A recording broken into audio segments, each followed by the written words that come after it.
नमस्कार, मैं हूं अनुराधा प्रसाद। आगामी मंगलवार को धनतेरस है और गुरुवार को दीपावली। इस मौके पर पूरा हिंदुस्तान धन की देवी लक्ष्मी को अपने अपने तरीके से खुश करने की कोशिश करेगा। कोरोना महामारी ने जिंदगी और तरक्की की रफ्तार दोनों को खतरे में डाल दिया था। हिंदुस्तान में कोरोना वैक्सीन की 1 अरब 6 करोड़ से अधिक डोज लगने और लोगों का भरोसा बढ़ने के साथ बाजारों में रौनक तेजी से लौटी है। लेकिन आर्थिक मोर्चे पर लोगों की दुश्वारियां अभी भी बेहिसाब हैं। कोई महंगाई से बेहाल है तो कोई कम कमाई की वजह से परेशान है। लोगों के मन में अक्सर सवाल उठता है कि वो भी क्या दौर रहा होगा जब भारत को सोने की चिड़िया कहा जाता था। लेकिन आपने कभी सोचा है कि सोने की चिड़िया का मतलब क्या है? भारत को सोने की चिड़िया क्यों कहा जाता था? दरअसल भारत का इतिहास 5000 साल से अधिक पुराना है। इसमें से करीब 4500 साल का इतिहास गवाही देता है कि भारत पर लक्ष्मी का वरदान था। इतिहास के इस कालखंड में ही भारत सोने की चिड़िया कहलाता था। यह इतिहास का वो पन्ना है जब भारत और चीन दुनिया की नंबर 1 और 2 अर्थव्यवस्था थे। उस कालखंड में आज की विकसित और आर्थिक शक्ति कहलाने वाले पश्चिमी यूरोप और अमेरिका का नामो निशान नहीं था। लेकिन अर्थव्यवस्था का चक्र ऐसा घूमा कि पश्चिमी यूरोप और अमेरिका मजबूत आर्थिक शक्ति बन गए और भारत से लक्ष्मी रूठ गई।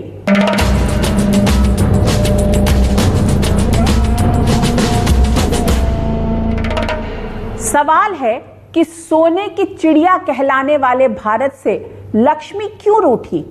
क्या इतिहास ने भारत के साथ इंसाफ नहीं किया? क्या ऐसा कोई तरीका है जिस पर चलकर भारत को फिर से मजबूत आर्थिक शक्ति के रूप में स्थापित किया जा सकता है? क्या 5 ट्रिलियन की इकोनॉमी में भारत की लक्ष्मी का फलसफा छिपा है? इन सारे सवालों के जवाब के लिए हमें पहले यह समझना होगा कि भारत और सोने की चिड़िया का रिश्ता क्या है। कैसे 4500 साल तक भारत पर लक्ष्मी मेहरबान रही।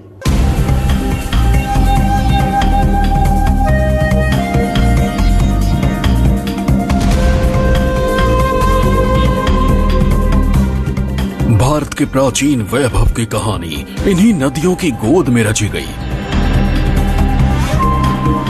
माकूल मौसम, उपजाऊ जमीन, सालों भर बहने वाली नदियों ने भारत को सोने की चिड़िया बनाया। यह भारतीय इतिहास का सबसे प्राचीन पन्ना है। हड़प्पा मोहनजोदाड़ो के खंडहर बताते हैं कि भारत की प्राचीन इमारत कितनी बुलंद थी। ये नगर संरचना बताती है कि आज से 5000 साल पहले भारत तरक्की के चांद पर था। हड़प्पा मोहनजोदाड़ो सभ्यता के शहरों की बनावट आर्थिक समृद्धि के बिना संभव नहीं थी। इतिहासकारों का एक वर्ग सरस्वती नदी के किनारों पर सभ्यताओं के विकास का दावा करता है, जिसे हड़प्पा और मोहनजोदाड़ो से भी 1500-2000 हजार साल पहले की बताया जा रहा है। मतलब आज से हजारों साल पहले भारत तरक्की के आसमान पर था। निश्चित रूप से इसमें कोई दो राय नहीं है कि भारत की अर्थव्यवस्था वो दुनिया की सबसे बड़ी अर्थव्यवस्था थी। कभी चाइना से वो मिंग पीरियड में 100 साल के लिए थोड़ा पिछड़ गई थी। अगर कुल अर्थव्यवस्था को देखें, कुल जीडीपी को देखें, ग्रॉस डोमेस्टिक प्रोडक्ट को देखें, तो निश्चित रूप से इसमें कोई संदेह नहीं है कि भारत सबसे बड़ी अर्थव्यवस्था थी दुनिया की। सिंधु घाटी सभ्यता विकसित थी तो इसका आधार व्यापार था। अर्थव्यवस्था का आधार खेती थी, अनाज की भरपूर पैदावार होती थी। लेकिन सिंधु घाटी सभ्यता के लोग विदेशी व्यापार पर भी निर्भर थे। तब इनका दूसरी सभ्यताओं जैसे पर्शिया, मेसोपोटामिया और चीन से संपर्क था। सिंधु घाटी के लोग मिट्टी के बर्तन, सोना, चांदी, रत्न, मोती जैसे चीजों का कारोबार करते थे। सोने की चिड़िया का दर्जा इसलिए मिला था भारत को क्योंकि हमारे पास नेचुरल रिसोर्सेज बहुत ज़्यादा थे, जैसे कि सोने की खान हो गई, आयरन ओर हो गया, कॉपर हो गया। तो कई चीज़ें ऐसी थी जिससे हमें हमारी काफ़ी पूरे विदेशों में काफ़ी हमारे चीज़ों की, हमारे प्रोडक्ट्स की काफ़ी डिमांड थी। इतिहास करवट बदलता रहा। भारत की मिट्टी पर सभ्यताएं बनी, बसी और बिगड़ी। कुछ सदी बाद मौर्य काल का उदय हुआ। भारत की वैभव गाथा दुनिया के हर हिस्से में एक सुनहरे ख्वाब की तरह हो गई, जो सबको अपनी ओर किसी चुंबक की तरह आकर्षित कर रही थी। उस दौर में भी भारत की अर्थव्यवस्था का आधार खेती बाड़ी था। ये सिलसिला गुप्त काल तक चलता रहा। उस दौर में साहित्य, कला और विज्ञान का गजब विकास हुआ। मुल्क में चारों ओर धन धान्य और संपन्नता थी। शुरू में जो भारत की जो अर्थव्यवस्था थी वो स्वावलंबी अर्थव्यवस्था थी, आत्मनिर्भर अर्थव्यवस्था थी। मतलब लोग अपनी ज़रूरत की चीज़ों का खुद उत्पादन करते थे और खुद उन ज़रूरतों को पूरा भी कर लेते थे। तो कहीं ना कहीं से जो आज स्वावलंबी भारत की बात हो रही है, उस समय स्वावलंबी था भारत। गुप्त काल में भारत की स्थापत्य कला भी नई शक्ल लेने लगी। उत्तर और दक्षिण भारत में अलग अलग स्थापत्य शैलियां विकसित हुई। मंदिर स्थापत्य और अर्थ के केंद्र बन गए। मंदिरों में अकूत दौलत इकट्ठा होने लगी। अर्थतंत्र के इस परिवर्तन ने भारतीय इतिहास का नया अध्याय शुरू किया।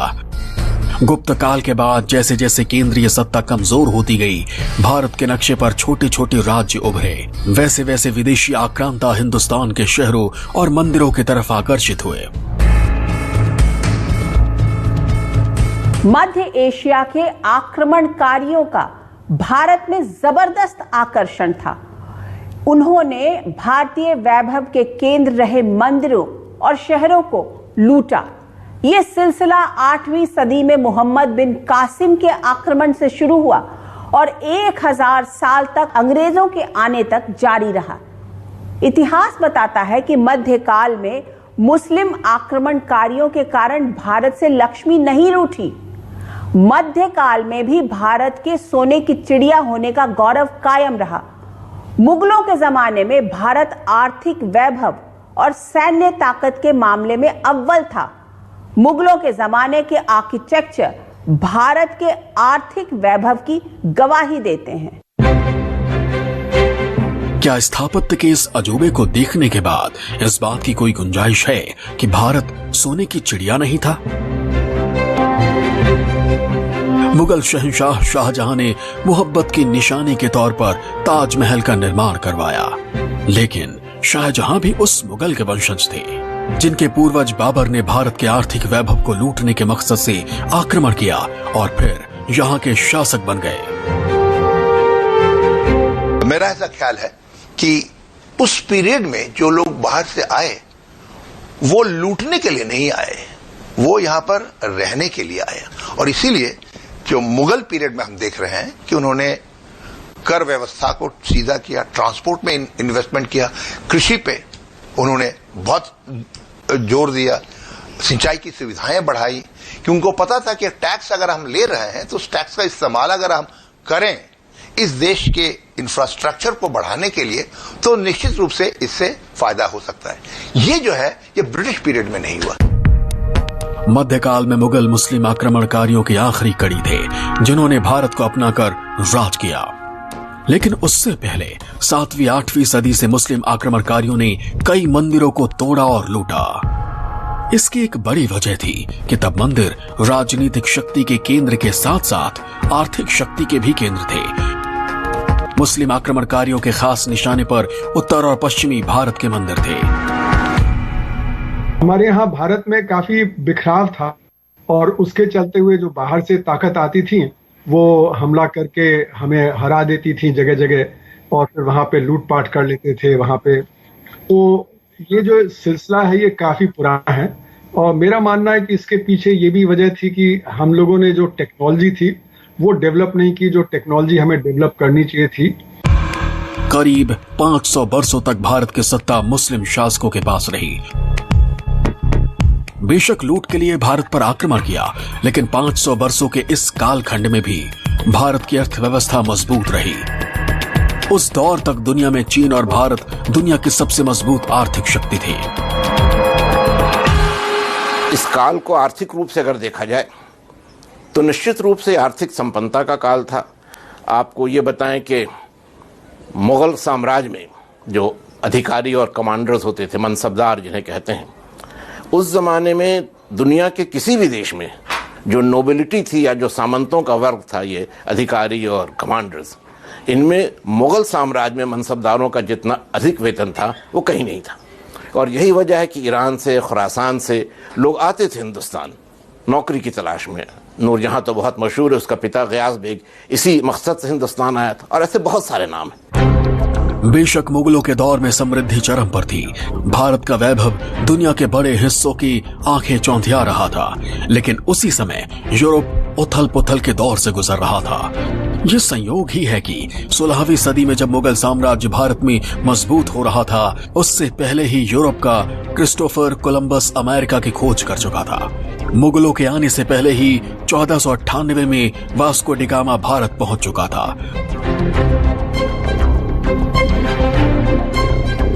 दुनिया के इतिहास के लिए ये कोई सामान्य घटना नहीं थी। यही घटनाएं यूरोपीय उपनिवेशवाद का आधार बनने वाली थी। यहीं से भारत की तिजोरी पर विदेशी ताकतों की काली नजर लग गई। 17वीं शताब्दी में यूरोप में औद्योगिक क्रांति हुई। इस क्रांति ने अर्थव्यवस्था के मायने बदल दिए। औद्योगिक क्रांति से भारतीय अर्थव्यवस्था के समय का पहिया उल्टी दिशा में घूमने लगा। भारत खास तौर पर कृषि प्रधान देश था।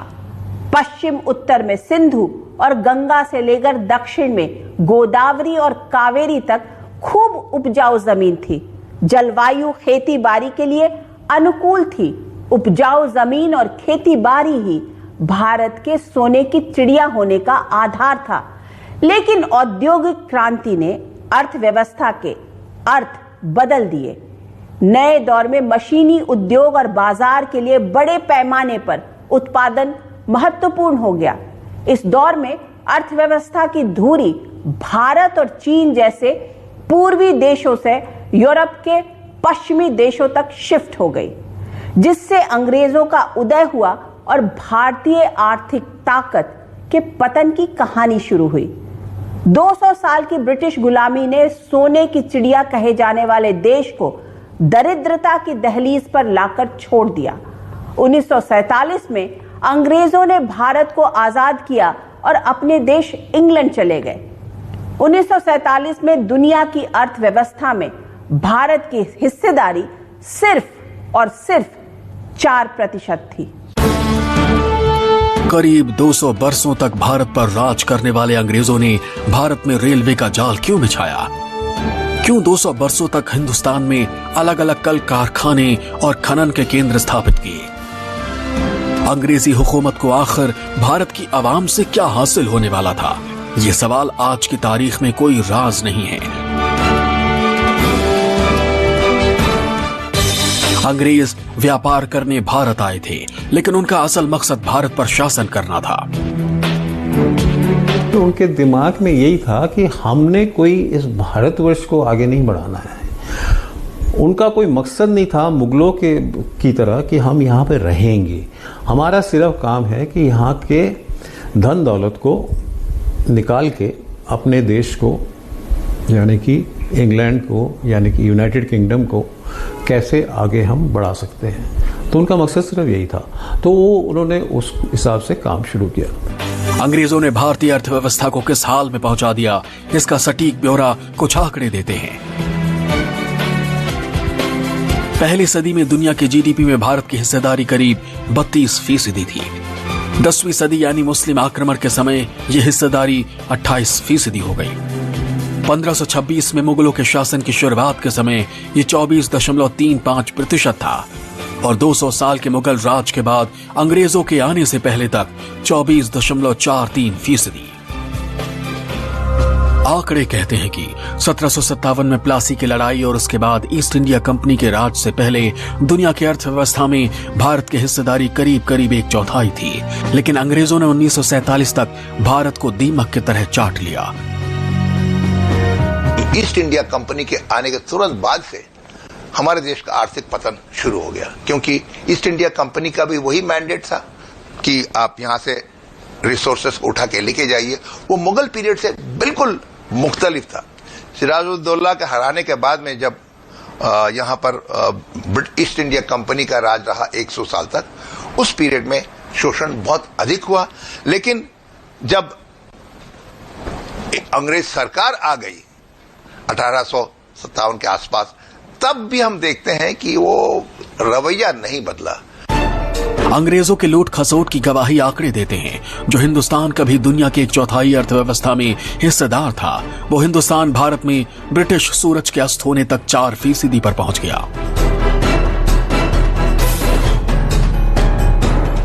1700 ईस्वी में दुनिया की अर्थव्यवस्था में भारत की हिस्सेदारी 24.43% थी, जो 1900 आते आते 8% पर आ गई। फिर जब अंग्रेज 1947 में भारत से गए तो 1950 में भारत की हिस्सेदारी महज 4.17% हो गई। औद्योगिक क्रांति के बाद इंग्लैंड में बड़े पैमाने पर उत्पादन शुरू हुआ। मशीनों के आगे भारतीय सामान टिक नहीं पाए।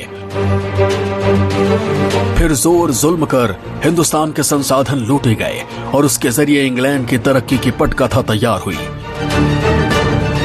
औद्योगिक क्रांति के नतीजे में यह हुआ कि अब इंग्लैंड में वस्तुओं का उत्पादन होने लगा और निर्यात होने लगा। तब तक ईस्ट इंडिया कंपनी का प्रभाव भारत में बन चुका था और भारत एक तरह का कैप्टिव मार्केट बन गया। यानी यहाँ से कच्चा माल अंग्रेज प्राप्त करते थे, इंग्लैंड में उससे उत्पादन होता था, सामान बनते थे और वो फिर लाकर भारत में बेचे जाते थे। अब ये भी एक विडंबना है कि मुगल काल में जहां हिंदुस्तान विश्व में सूती वस्त्रों का सबसे बड़ा निर्यातक था, वहां ब्रिटिश काल में धीरे धीरे स्थिति ये हो गई कि सुई का धागा भी इंग्लैंड से आता था। औद्योगिक क्रांति का प्रभाव पूरी दुनिया पर पड़ा। भारत और चीन जैसे कृषि आधारित परंपरागत अर्थव्यवस्था आधुनिक दौर के मशीनीकरण के आगे टिक नहीं पाई। कपड़ों की क्रांति से शुरू हुई औद्योगिक क्रांति ने भारत के उद्योग की धुरी यानी कपड़ों के कारोबार को झकझोर दिया। औद्योगिक क्रांति के आगे ढाका मलमल भी टिक नहीं पाया। अंग्रेजों और यूरोपीय देशों ने जहां जहां राज कायम किया, अपने उपनिवेशों का बेहिसाब शोषण कर उन्हें कंगाल बना दिया। कैम्ब्रिज हिस्टोरियन एंगस मैडिसन ने अपनी किताब class structure and economic growth India and Pakistan since the moguls में लिखा है कि 20वीं सदी में ब्रिटिश क्राउन के सबसे चमकदार नगीने यानी भारत की प्रति व्यक्ति आय सबसे कम थी।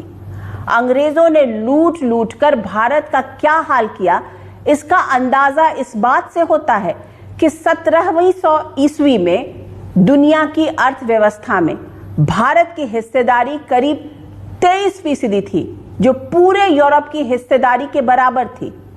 इस तरह हम कह सकते हैं कि अंग्रेजों ने भारत की लक्ष्मी को हड़प कर अपना खजाना भर लिया। ऐसे में आजादी के बाद भारतीय अर्थव्यवस्था की प्राण प्रतिष्ठा के लिए नए सिरे से कोशिश शुरू हुई। औद्योगिक क्रांति ने अर्थव्यवस्था के आयाम को बदल दिया। कृषि आधारित अर्थव्यवस्था उद्योग आधारित अर्थव्यवस्था में बदल गई। पूर्वी एशिया के देश बेईमानी हो गए और पश्चिमी यूरोप का दबदबा कायम हुआ।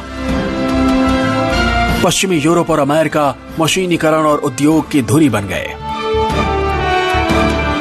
आजादी के बाद जवाहरलाल नेहरू ने एक मिक्स्ड इकोनॉमी की बात कही, जिसमें यह था कि जो कमांडिंग हाइट्स थे उस पर सोशलिज्म की बात थी और जो बेसिक लेवल था, ग्राउंड लेवल था, उस पर प्राइवेट इसकी बात थी।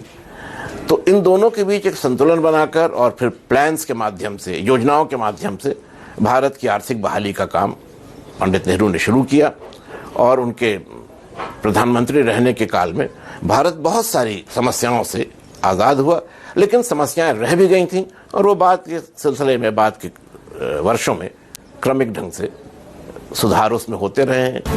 आजादी के बाद भी भारतीय अर्थव्यवस्था की चुनौती पुरानी थी। जनसंख्या का बड़ा तबका कृषि आधारित था। आजादी के बाद बड़ा सवाल था कि अर्थव्यवस्था की दिशा क्या हो। अर्थव्यवस्था का आधार सरकार नियंत्रित हो या बाजार नियंत्रित। उस समय दुनिया इन्हीं दो धाराओं में बटी हुई थी। एक तरफ अमेरिका और यूरोप का मॉडल था तो दूसरी तरफ सोवियत संघ का। पंडित जवाहरलाल नेहरू ने बीच का रास्ता निकाला, भारत को मिश्रित अर्थव्यवस्था का दर्शन दिया, जिसमें सरकार का भी रोल था और निजी उद्योग धंधों का भी। 4 दशकों तक भारत इसी अर्थ दर्शन के साथ आगे बढ़ा। आंकड़ों के मुताबिक साल 1951-52 में भारत की जीडीपी का आकार 10,000 करोड़ रुपए था, जो 1961-62 में 17,992 करोड़ रुपए हो गया। 1981-82 में इसका आकार 1,60,214 करोड़ रुपए हुआ तो 1991-92 में 6,13,528 करोड़ रुपए। मतलब मिक्स्ड इकोनॉमिक मॉडल पर भारत ने तरक्की तो की, लेकिन ये भारत को सोने की चिड़िया का पुराना तमगा नहीं दे पाया। लिहाजा 1990 के दशक में भारत ने बाजार केंद्रित अर्थव्यवस्था को तवज्जो दी।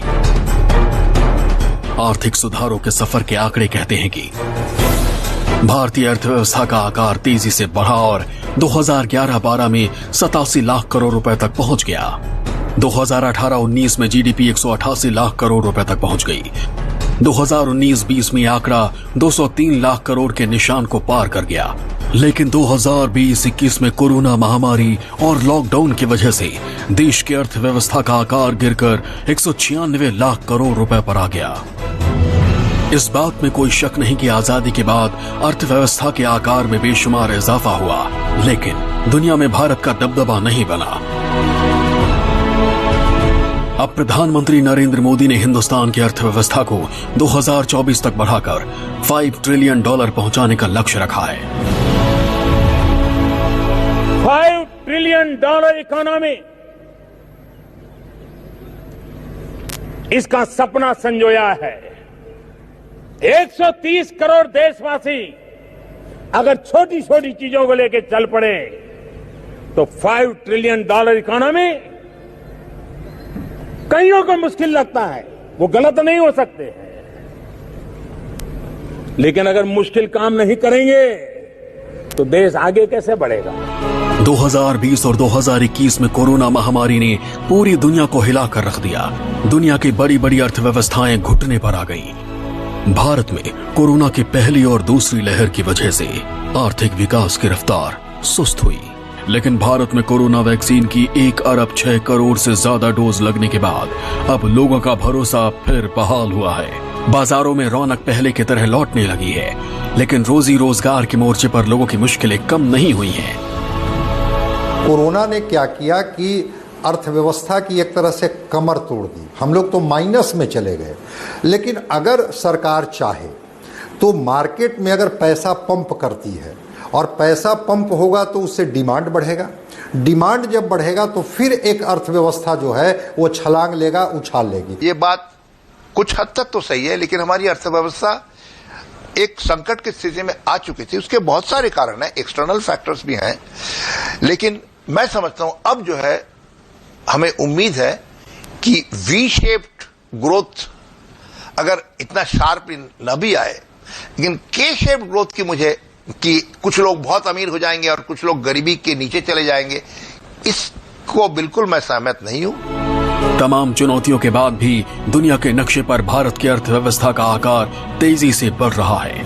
हर उस सेक्टर को गति देने की पूरी कोशिश की जा रही है जो हिंदुस्तान को आत्मनिर्भर और संपन्न अर्थव्यवस्था बनाने में पूरी शिद्दत से जुटे हैं। ये सच है कि दुनिया की अर्थव्यवस्था के तरीके बदले हैं, रवायत बदली है, जिससे रास्ता निकालने और फिर से भारत को सोने की चिड़िया बनाने का मौका है। 1 अरब 35 करोड़ की आबादी के साथ आज की तारीख में भारत सबसे बड़ा बाजार है। बाजार के साथ साथ भारत में वर्कफोर्स की तादाद भी सबसे अधिक है। यहाँ की धरती में खनिजों के रूप में बेशकीमती खजाना छिपा हुआ है। भारत में आर्थिक महाशक्ति बनने के सभी लक्षण मौजूद हैं। यही कारण है कि दुनिया की आर्थिक महाशक्तियां भी भारतीय अर्थव्यवस्था से रिश्ता बनाए रखना चाहती हैं। भारतीय समाज और अर्थव्यवस्था का एक खूबसूरत पहलू ये भी है कि वो सबके सुख में अपना सुख खोजती है, सबको कर्म और धर्म के धागे में बांधकर एक दूसरे को सहयोग का रास्ता दिखाती है। इन्हीं गुणों ने हजारों साल तक भारत को सोने की चिड़िया बनाए रखा। आज की तारीख में जहां गरीब और अमीर के बीच खाई रोजाना चौड़ी होती जा रही है, लोगों में आर्थिक असुरक्षा का डर डिप्रेशन में बदलता जा रहा है। लिहाजा एक ऐसे आर्थिक मॉडल को आगे बढ़ाने की जरूरत है जिसमें तरक्की के लिए प्रतिस्पर्धा भी हो और लोगों की बुनियादी जरूरतों का पूरा करने का समावेशी अर्थशास्त्र भी। आज के एपिसोड में बस इतना ही। अगले हफ्ते आपसे फिर मुलाकात होगी किसी नए मुद्दे के साथ। आप सबको धनतेरस और दीपावली की बहुत बहुत शुभकामनाएं। निष्पक्ष खबर, सटीक विश्लेषण और अपने हक से जुड़े मुद्दों के लिए आप देखते रहिए न्यूज़ 24। नमस्कार।